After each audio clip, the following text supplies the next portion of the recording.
oo hadda cilaan aniga waxaan ka marayaa haddii gabadhan magaceeda Faadumo la yiraahdo inaan magac Faadumo cilaan aan ka sameeyo because macnaha taasna waxa keenayo the more practical aniga aan sameeyay heerkaasi uu ka gaaray xirfadda cilaan saarka waxay muujinaysaa dadaalkii uu ku bixiyay kanina waa Cabdiraxmaan Siyaad oo muddo 10 sano ah ku dhex jiray howlahan waligiisna fasal uma fariisan xirfadda uu maanta barayo hablo badan gabar oo gabadha xaaskeyga ahayd ayaa iyadoo beriyo kale ciid ay tahay ayaa waxa ay rajeynaysay inay cilaan soo saarto berigaan waa xilli waan diyaarinay thesis-ka buugga jaamacadda gabadhii marka telefoon bay iga soo wacday dhowr jeer telefoonkii kamaanan qabanin silent inuu saarnaa bas xaafadii marka waxa ugu tagay gabdho iyada la dhashtay gabdhihi marka waxay rabeen inay israacaan ay bukuyeer tagaan cilaan soo saartaan marka aniga xaafadda imaaday ayadoo careysan aan u imaaday oo dhayso telefoonka maxay iga qaban weysay waxaan raaci lahaa gabdhihii la dhashtay cilaan soo saaran lahaa kadib waxaan ku dhahay cilaan mise wax kale cilaan haduu yahay anaa ku saaraay hadii wax kale yihiin waa kaasa sidee cilaan igu saareen waxaan iraahday anaa ku saaraaye adiga sida aad oo loo qasanayo daamadoobe sidoo kale iyo bacdi diyaarso laakiin cilaan ha isku wareerinin waaye dhaado wixii soo gadatay marka aniga wixii xilligaas cilaanada nuuciis kala duwan ma garanayn ayada markii weydii waxaan dhahay cilaanka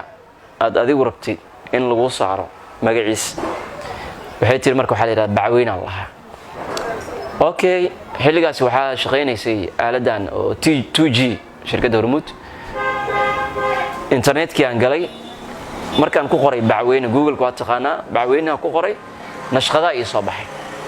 nashqadii markaas aan u fiiriyo si raacay nashqaro aad u qurux badan ayaan ka dhax arkay ilaan anigu marka waxaan ahay qof artist ah markaas oo wax waliba oo la hor keeno bini aadamka adiga hadii wareysanay Allah ka dhigay sawirkaaga gacan inaa ku sameyn karo sawirkii aan la soo degay ayaa isla markiiba practical ku sameeyay waa practical waa xifdiyay gabadhii hoosheedii soo dhameystay baadeen gurigeeda soo gashay waxaana diyaar ma tahay sidii aan marka cilaankii aan ugu bilaabay saaritaankiisii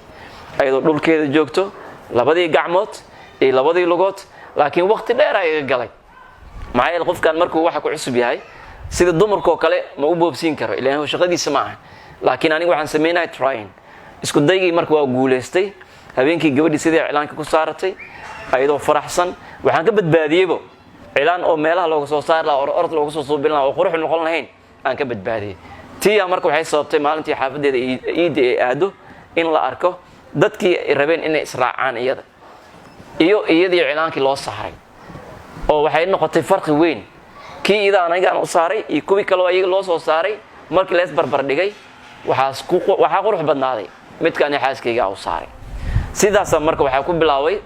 in dad ay yimaadaan iskuulkii ay dhahan macallin cilaanna barta YouTube ayaa u suura gelisay inuu ka barto naqshado kala duwan oo cilaan saarka ah oo bacweyne aan ka barto oo khaliij aan barto oo daa'us aan barto marka barashadaan ku sheegay marka ma ahan inaan iskuul u tagay ee micnaha marba waxaan la soo degay naqshada la soo degay naqshadaas aan practiceeynay ilaa markii dambe aan gaaro inaan alifo cilaana loo yaqaano cilaan maxaa la yiraahdaa markaan soo tiri waxaan dhahaa bacweyne khaliij daa'us Mombasa Hargeysa Dubai Suudaan Baajuuni cilaan goosgoos cilaan Muqdisho waxaan ku sii daray marka cilaan ceel qalow cilaan Buulxuwey cilaan Daynile cilaan Sarakuus cilaan Shangaani cilaan Boondere cilaan Weedow xaafadada joogno cilaan Qumbacoole waxaan marka dambe bilaabay waana micnaha sababta keenis marka waxay tahay cilaanadii kale waa soo dhameeyay Soomaa casharada uu ka bixiyay iskuulkiisa gaarka ah gaar ahaan cilaan saarka oo uu dhigay bartiisa TikTok waxay soo jiiteen dad badan kuwaas oo siyaabo kala duwan uga hadlay sidii aan marka waxaan kula wadaagay hadana dadkii barta TikTok ay igala socday halkaas aan marka waxay iga soo arkeen dad aad u fara badan dadka qaar marka waxa ku jiro kuwa ku dhahaya macallin adiga nina tahay qaybtan aan soo gashay qayb dumar waaye isaga bax mid waxay ku leedahay macallin ma sha Allah tahay keep going aniga ina ii saartidaaba u baahanahabo ee meeshaada intee waay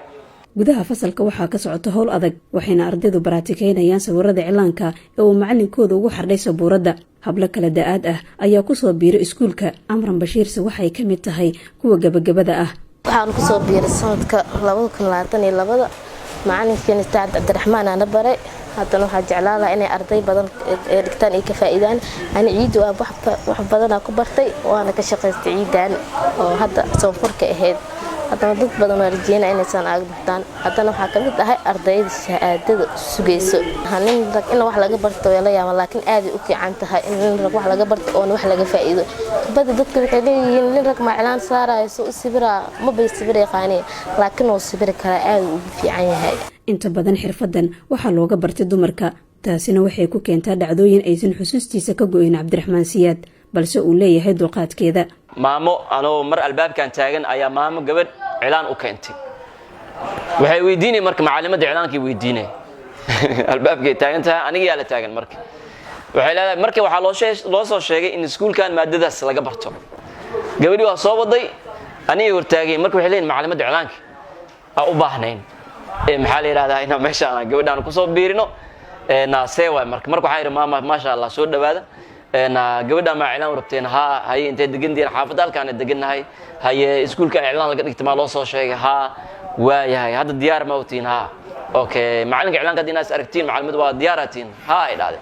waa kana dhaay oo ku hortaagan macalinka waa kanaabo macallin beena ay sheegeen macallin aniga waa dhaay qof kale raadis ma jiro macalinka cilaanka aniga waay in raggu aysan ka caaganaan karin xirfadan ayuu qabaa Cabdiraxmaan Siyaad balse hal shay ay u banaan tahay xirfadan marka dadka aaminsan in uusan nin rag ah uusan bari karin waxaan u cadeynaynaa inuu nin rag wax bari karo laakiin waxaan kaga talinaynaa nin rag hadii uu jiro inuusan saaritaan